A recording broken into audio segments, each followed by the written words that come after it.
They use it as a way of recognizing people. Thank you. Councillor DiCiano. Thank you, Madam Speaker. I rise just to address the fear-mongering that we just went through over the last 55 minutes, that somehow the mayor here is the big bad villain, that we were going to cut all these positions. So allow me to develop a thought before I ask the question. Thank you very much.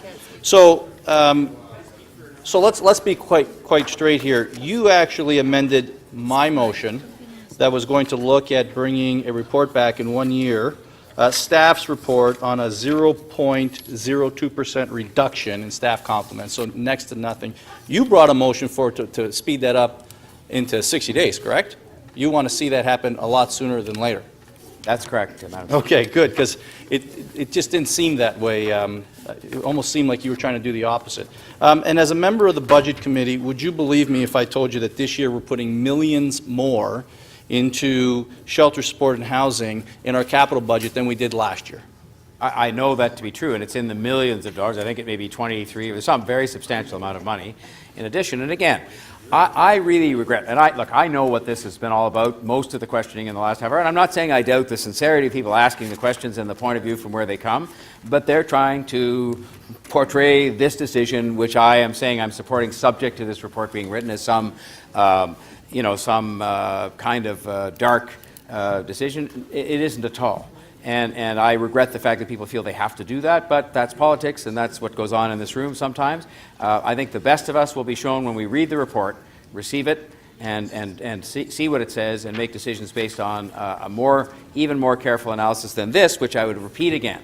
This says, right here, that these people will be provided with the same service after the changes as they were before, through reallocation of responsibilities and that kind of thing, which is customary. It goes on in many other organizations, including in some other governments, every day. It does not mean because you're having fewer people that you're going to have worse service by definition. It does not mean that at all. If it did mean that, I likely wouldn't vote for it.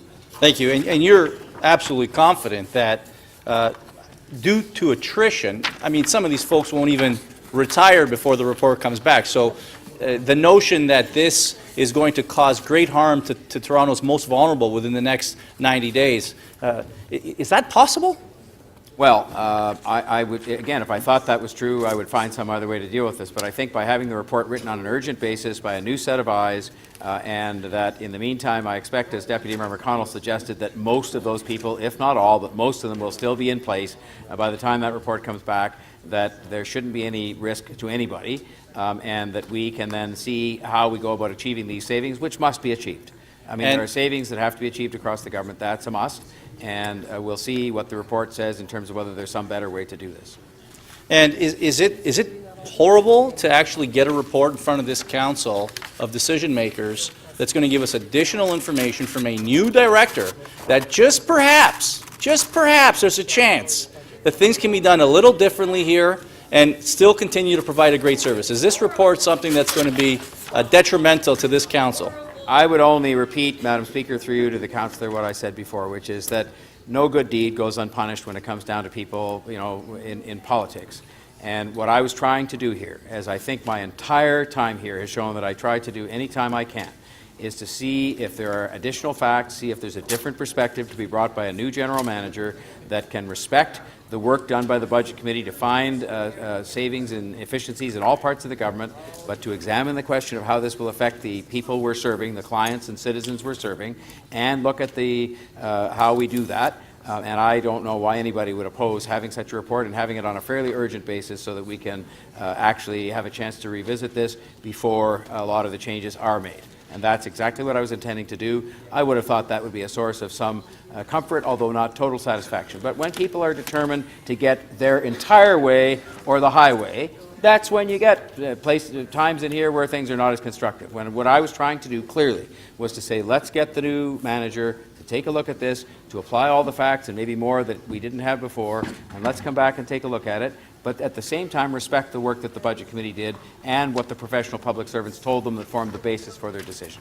What a radical idea. Thank you very much. Thank you. Okay, members of council, the clerk is going to put on the screen the order of the motions, and there's been a request for some separate votes, so we'll take a 5-minute recess to give a chance for everyone to put the motions in order.